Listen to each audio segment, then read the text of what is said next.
Hello everyone, आज हम लोग बात करेंगे कि कैसे हम 12th में अच्छे से अच्छे मार्क्स लाएं, क्योंकि आपके पास समय अब कम है और कम समय में बेहतर अंक लाने के लिए यहाँ पे आपको हम बताएंगे। ठीक है, तो जितना कम समय आपके पास हो और आप ज़्यादा से ज़्यादा मार्क्स लाना चाहते हैं तो आपके पास एक इम्पॉर्टेंट आइडिया शेयर करने वाले हैं आप लोग के साथ। तो सबसे पहले जितने भी 12th स्टूडेंट हैं या आपके घर में बहुत सारे ऐसे स्टूडेंट होंगे जो 12th का प्रिपरेशन कर रहे होंगे, 12th का एग्ज़ाम देने वाले होंगे, तो उनको सिलेबस वगैरह के कुछ बारे में पता है या बहुत सारे चीज़ के बारे में पता नहीं होता है। तो यानी पे छोड़ दीजिए वो सब टेंशन। जनरली क्या करना है, जितने भी स्टूडेंट हमारे पास होते हैं सभी को बोलते हैं कि बेटा आप लोग को कम से कम 70 से 75% नंबर दिलाने का गारंटी मेरा होता है। तो इसके पीछे रीजन क्या है कि 70 से 75% हर किसी बच्चा को बोल देते हैं कि सबसे कम में 70% नंबर आएगा, ज़्यादा से ज़्यादा बेटा आप जितना लाना चाहते हो लाओ, कोई दिक्कत नहीं है। बात यहाँ पे है दोस्तों कि जैसे ही हम लोग क्या करते हैं, जैसे बहुत सारे कुछ ऐसे बच्चे होते हैं जो कि बच्चे क्या, हर कोई इंसान होता है जो किसी काम को इनिशियल पीरियड में यानी कि बिगनिंग टाइम में क्या करते हैं, बहुत सारे लोग काम स्टार्ट करते हैं बड़ा जोश जुनून के साथ कि नहीं भाई अब 12th आ गया, 11th तो जैसे तैसे निकल गया, first year is the rest year, कोई बात नहीं है, सेकंड ईयर बड़ा ढंग से पढ़ना है। लेकिन जनरली फिर क्या होता है कि first year is the rest year में तो गुजार ही देते हैं कि चलो कोई बात नहीं है। अब 12th क्लास में आने के बाद 2-3 महीना तक, जैसे मान लीजिए जनवरी फरवरी में आपका सिलेबस मतलब चालू हो जाता है, तो मार्च अप्रैल तक आपका जो सिलेबस है पूरा रफ्तार में चलता है, पूरा बच्चे एकदम जोश जुनून के साथ, टीचर भी मेहनत करता है, बच्चे भी मेहनत करते हैं कि नहीं भाई अब बच्चा को पूरा टॉपर बनाना है, टॉप बनाना है। जैसे जैसे समय बीतता जाता है हमारा टीचर का भी कुछ मेहनत बच्चों के प्रति कम हो जाते हैं और कहा जाता है कि जो स्टूडेंट होते हैं वो भी मेहनत करने से कतराने लगते हैं। लेकिन जनरली बात यहाँ पे ये चीज़ सोचना है कि ठीक है देखिए रिजल्ट तो टीचर लाता नहीं है, सबसे बड़ी चीज़ है कि रिजल्ट जो है बच्चा लाता है। एग्जाम पेपर बच्चा लिखता है, इसीलिए डायरेक्ट कहेंगे कि बच्चा ही रिजल्ट लाता है, टीचर तो भाई रिजल्ट लाता नहीं है। बस हम लोग क्या करते हैं, टीचर एक मार्गदर्शक के रूप में काम करता है कि जो स्टूडेंट किसी सब्जेक्ट को, किसी टॉपिक को, हमारे पास जो सब्जेक्ट होते हैं उस सब्जेक्ट को समझने में उनको प्रॉब्लम होता है, उसको समझने में सबसे ज़्यादा वो बात करते हैं कि जरा हेल्प कर देते हैं भाई, बच्चा को निकाल देते हैं।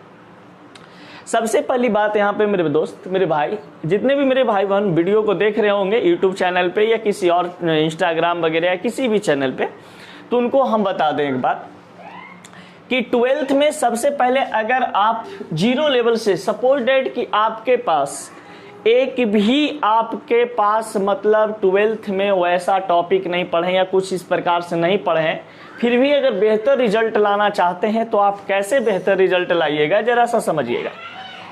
सबसे पहली बात यहाँ पे बताया जाता है आपके पास कि आपके पास जो 12th क्लास के जितने भी स्टूडेंट होते हैं, ये 12th क्लास के स्टूडेंट कहा जाता है आपके पास कि केमिस्ट्री के सिलेबस जब भी आप उठाते हैं तो केमिस्ट्री के सिलेबस में कहा जाता है आपके पास कि सबसे पहली बात कि केमिस्ट्री 100 मार्क्स का 12th पूछता है।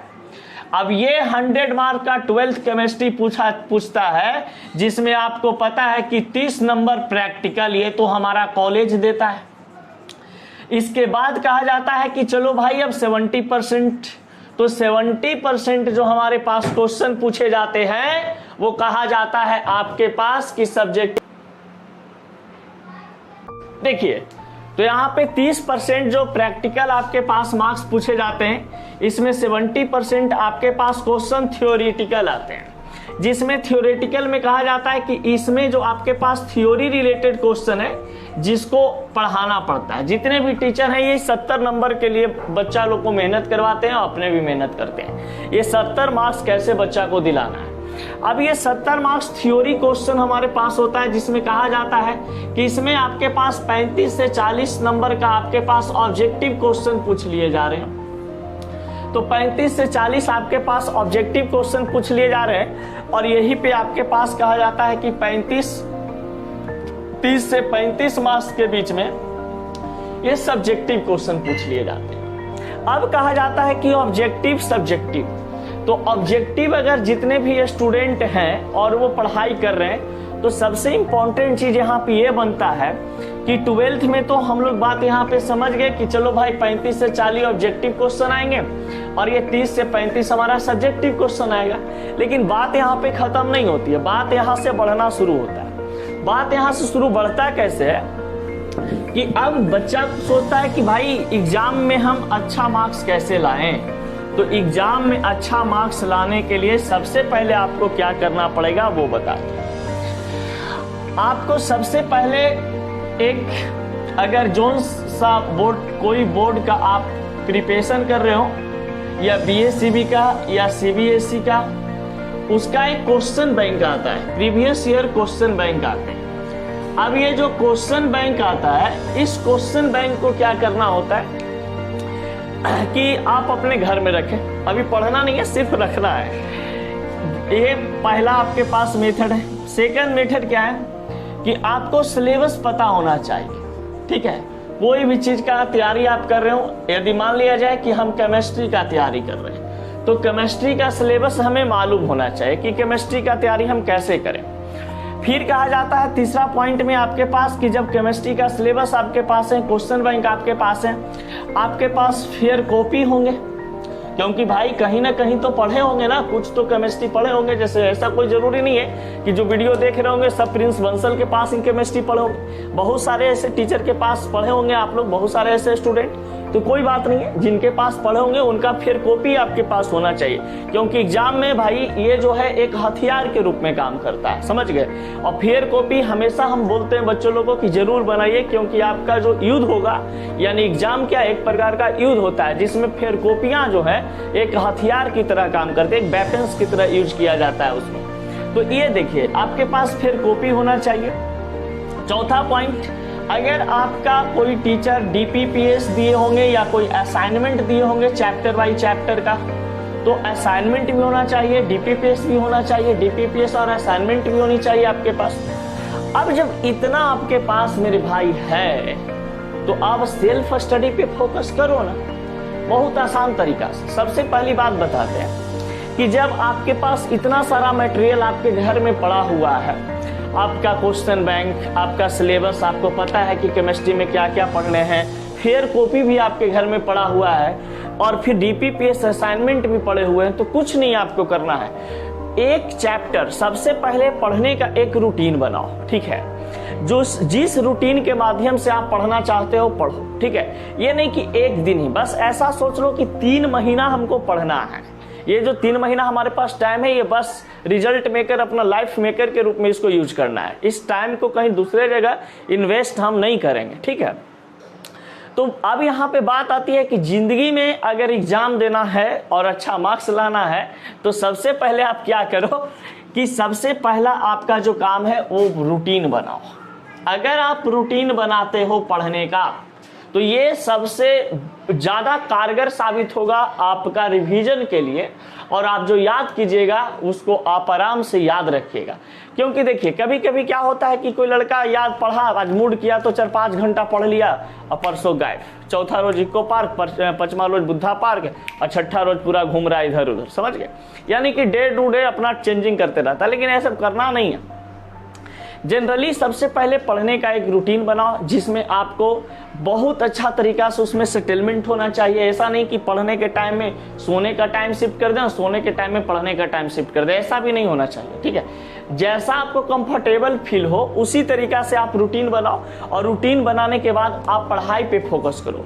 तो अगर आपको रिजल्ट बेहतर लाना है 12th क्लास में, तो सबसे पहले आप एक रूटीन बनाओ, जिस रूटीन के अनुसार आप पढ़ सकते हो, लिख सकते हो, और अपने जितने भी चैप्टर आपके पास होंगे उस चैप्टर के प्रति आपका प्यार, आपका पूरा जो स्नेह कहा जाता है लगा होगा, और उसको आप बढ़िया से, मतलब खूब अच्छी तरीका से पढ़िएगा। तो रूटीन बनाना कैसे वो समझाते हैं। जनरली क्या होते हैं कि बच्चे सुबह या शाम क्लास जनरली जाते हैं, तो आप रात में पढ़ाई कर सकते हो रूटीन बना करके कि चलो ज्यादा नहीं 1 घंटा डेली सब पे टाइम देना है। अभी 3 महीना टाइम है ना आपके पास। 3 महीना में क्या करना है, मात्र आपको सबसे पहला काम, आपको अगर कोई आपसे कहे कि भाई अब हमको एग्जाम का तैयारी करना है और एग्जाम की तैयारी करने में अब कम समय बचा है, अब क्या करें, तो सबसे पहले मेरा राय तो यही होगा भाई कि अगर आप 12th का एग्ज़ाम देना चाह रहे हैं और अच्छा बेहतर से बेहतर मार्क्स लाना चाह रहे हैं तो आप कुछ मत कीजिए। सबसे पहले आप पांचों सब्जेक्ट पढ़ने का, जो कि physics, chemistry, math, biology, English, ये सभी जो चीज़ होते हैं, इन सभी सब्जेक्ट का एक पार्टिकुलर टाइम बनाइए कि नहीं भाई हमको 1 घंटा फिजिक्स पढ़ना है, 1 घंटा केमिस्ट्री पढ़ना है, 1 घंटा मैथ पढ़ना है, 1 घंटा बायोलॉजी पढ़ना है, 1 घंटा इंग्लिश पढ़ना है, 1 घंटा हिंदी पढ़ना है। यानी एक आपके पास पार्टिकुलर टाइम जो शिफ्ट होगा वो ऐसा नहीं है कि लगातार भी आप कर सकते हैं, ऐसा नहीं है। मान लीजिए मॉर्निंग में 2 घंटा टाइम रख दिए किसी 2 सब्जेक्ट का, इवनिंग में मतलब 1 सब्जेक्ट है, दोपहर में कोई 1 सब्जेक्ट का टाइम रख दिए, रात में कोई 2-3 सब्जेक्ट का टाइम रख दिए। बस उस रेगुलर पैटर्न को दोहराते रहिए। जो आप रूटीन बनाइएगा उस रूटीन को बस रेगुलर ढंग से आप उसको फॉलो करते जाइए। आप खुद ब खुद देखिएगा कि जैसे कोई चैप्टर हम कल पढ़े थे, पढ़ने का तरीका भी ऐसा होना चाहिए कि जैसे मान लिया जाए 12th क्लास के बच्चा सॉलिड स्टेट पढ़ना शुरू किया, फर्स्ट चैप्टर से रिवीजन करना स्टार्ट किया, तो जैसे फर्स्ट पेज स्टार्ट करता है तो करने के बाद क्या करता है कि बच्चा मान लिया जाए अप्रॉक्सली मॉलिक्यूलर तक जाता है, मॉलिक्यूलर सॉलिड तक पढ़े, या तो फिर मान लिया जाए कि 5 पन्ना 4 पन्ना पढ़ा, उसके बाद रिवीजन याद किया, उसके बाद छोड़ करके अगला दिन क्या करता है बच्चा, वो उसके बाद पढ़ना शुरू कर देता है कि चलो यहाँ तक तो कल पढ़ ही लिए थे, अब इसके बाद पढ़ेंगे। ये सबसे बड़ी गलती करता है मेरे भाई। वहाँ पे क्या होना चाहिए, जो 5 पेज आप पीछे पढ़े हो सॉलिड स्टेट चैप्टर में या किसी भी चैप्टर का जो 5 पेज पढ़े हो उसको आप फिर से एक बार देख लो ना यार। एक बार देखोगे आपके माइंड में पूरा बात शिफ्ट हो जाएगा, और जब पूरा बात शिफ्ट हो जाएगा तो आप ऐसा मात्र 5 से 10 दिन करके देखना, ठीक है।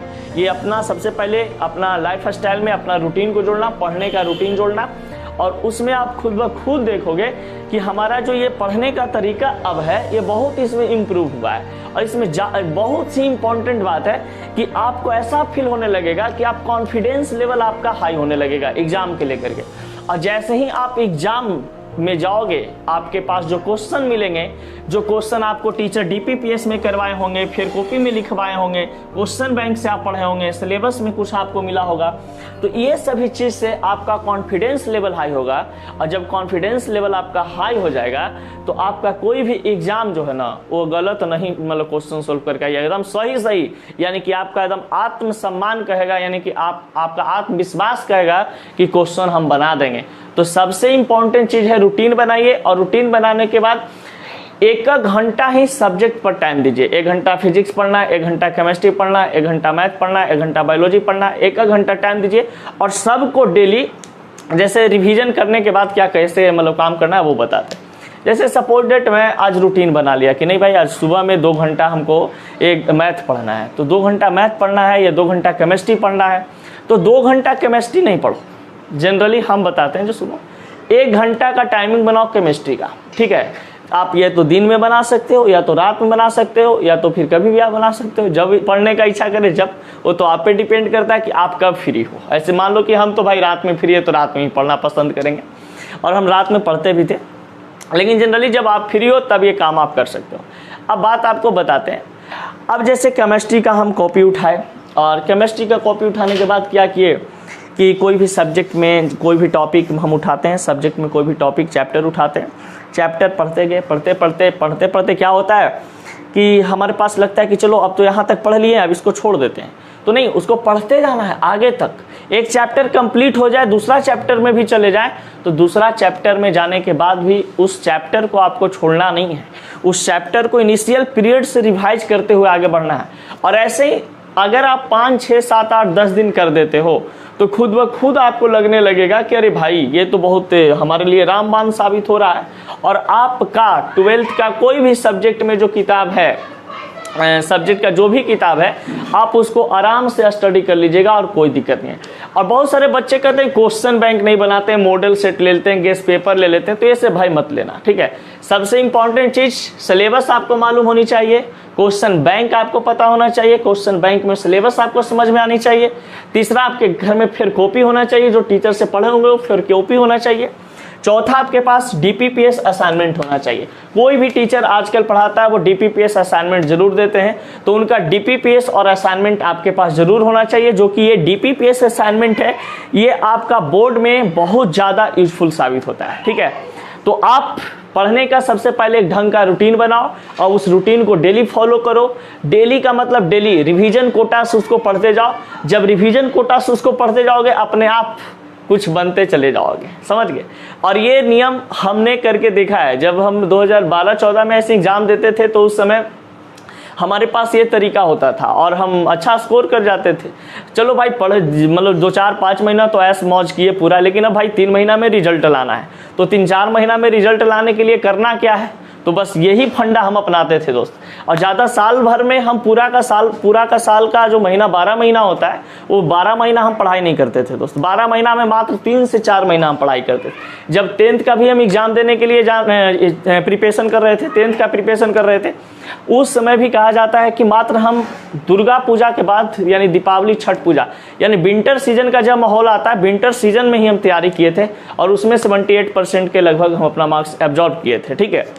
और 12th क्लास में भी कुछ ऐसा ही मेरे साथ हुआ था कि हम मतलब दिन भर अपना इधर उधर घूमते टहलते, कोई दिक्कत परेशानी नहीं, और लास्ट समय में बहुत मेहनत करता था। बस यही तो, मेहनत सही डायरेक्शन में होनी चाहिए, सही दिशा में मेहनत होना चाहिए ना कि गलत डायरेक्शन में आप मेहनत कर रहे हो, दिन भर रात भर बैठ के पढ़ रहे हो और आपसे कुछ हो नहीं रहा है, याद नहीं कर रहे हो, रिवीजन नहीं कर रहे हो, क्वेश्चन नहीं आपका सोल्व कर रहे हो, तो ये सब गलत चीज़ है। तो सही डायरेक्शन में आप मेहनत करोगे, अपने आप अच्छा हो जाएगा और रिजल्ट भी बेहतर आ जाएगा, कोई दिक्कत परेशानी भी आपको नहीं होगी। तो सबसे पहले जितने भी स्टूडेंट हैं अपना रूटीन बनाओ, ठीक है, और रूटीन बनाने के बाद फिर काम करते हैं।